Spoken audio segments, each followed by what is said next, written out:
Here in this Derbyshire town of Ashbourne, every year the locals gather to play a game called Shrovetide Football.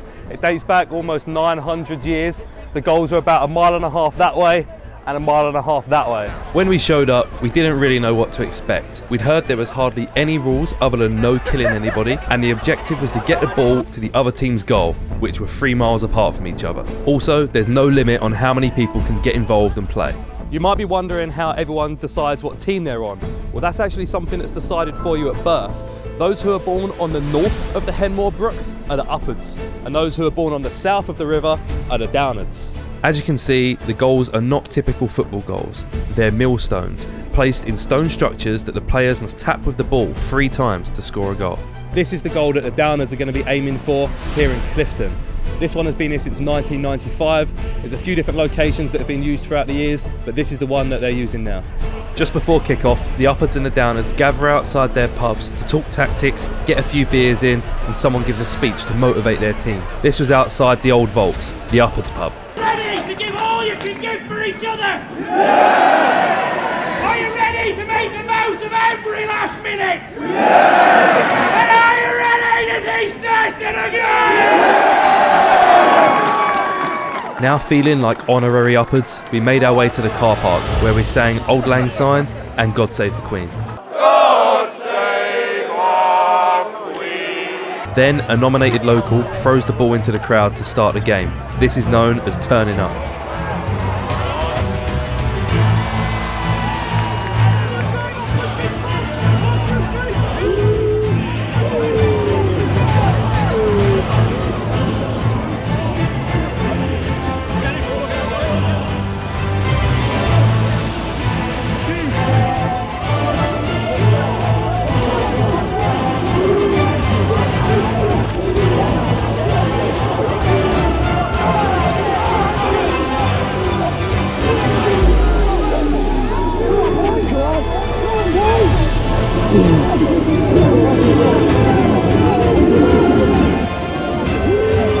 You can't see where the ball is, you just see a fucking crowd of people. For the first half hour or so, the ball was stuck in this small car park, with both teams fighting to prevent the other team making a run for it. It's hard to see in the video, but the surrounding walls were wobbling and literally cracks were starting to form.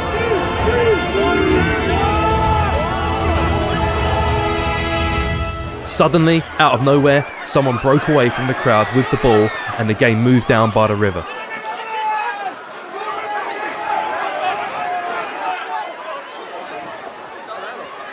The ball was in the river, it's come out of the river, but it's on the other side, so everyone's going to start running past and trying to get the ball. Following the crowd involved walking through a lot of muddy fields, which I hadn't brought the right footwear for. There's a fair amount of this, isn't there? A lot of mud. It was over a mile of muddy fields, snaking riverbeds, barbed wire fences and hedgerows. Well, we nipped off to have a beer and the uppards have made some good progress. They're about halfway between the kick-off point and here, so we've headed them off to the goal to hopefully see them score.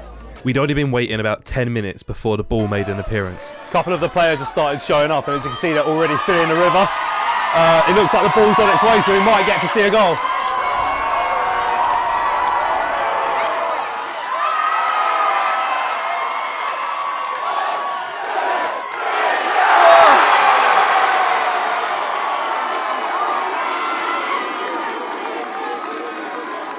So that's 1-0 to the uppards. If the sun had gone down, then they'd end the game there and we'd carry on tomorrow. But because it's still light, we're going to go all the way back to the centre of town, start all over again, and it's going to go on till 10 o'clock. So let's go back. Now, I know it looks pretty dark on the camera, but the goal was scored half an hour before the 6 PM cut-off. So we walked the 1.5 miles into the sunset, back to the car park for a second turn.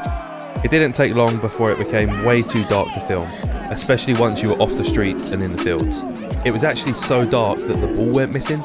Well, we've lost the fucking ball. Everyone seems to have lost the ball. I was following one way, Tom was following another way. Neither of us found it.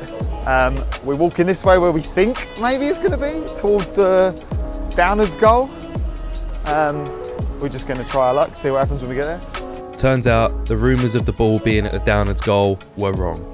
we decided to call it a night there and head back. And as we were walking through the town, we just happened to stumble across the ball being battled for between houses and coffee shops. But pretty quickly, the ball headed down into the fields where our cameras just couldn't see a thing. It's day 2. In the late hours of last night, the Down had scored a goal, so it is 1-1. You can tell the weather's not as nice today. It is a bit grim, it is a bit rainy, so we're hoping it's not going to go in the river and in the marsh too much. But we're about half an hour before kick-off here, so they'll be turning up soon. The second day started off very similar to the first, but today had much more action, with the ball being thrown up and pushed around a lot more. In the morning, I bought myself some appropriate footwear so I could really get stuck in and chase the ball with the crowd.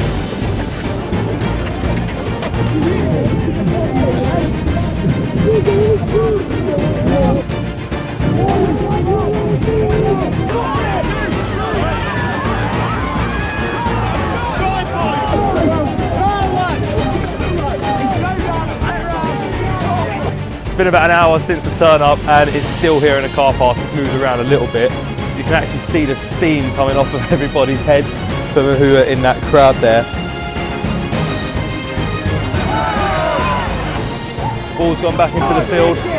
We're going in, see if we can get close.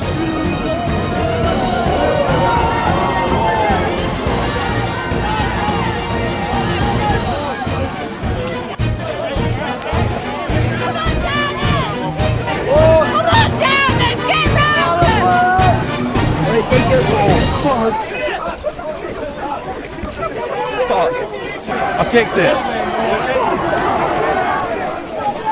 I don't know where the ball's gone.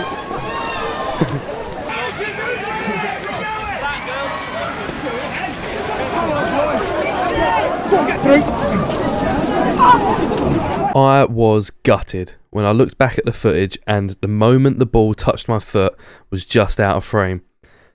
I said that I kicked it. In reality, the ball just kind of bounced off the side of my foot onto the guy next to me. But I'm claiming it. After that, the ball had a few breakaways and we moved back and forth through the streets. 1 minute we'd be moving towards the Upwards goal, then the Downers. It really was a game of back and forth. That was until the Upwards managed to get the ball into the pond. These guys swam with the ball, throwing it all the way to the other side, gaining some serious ground on the Downers.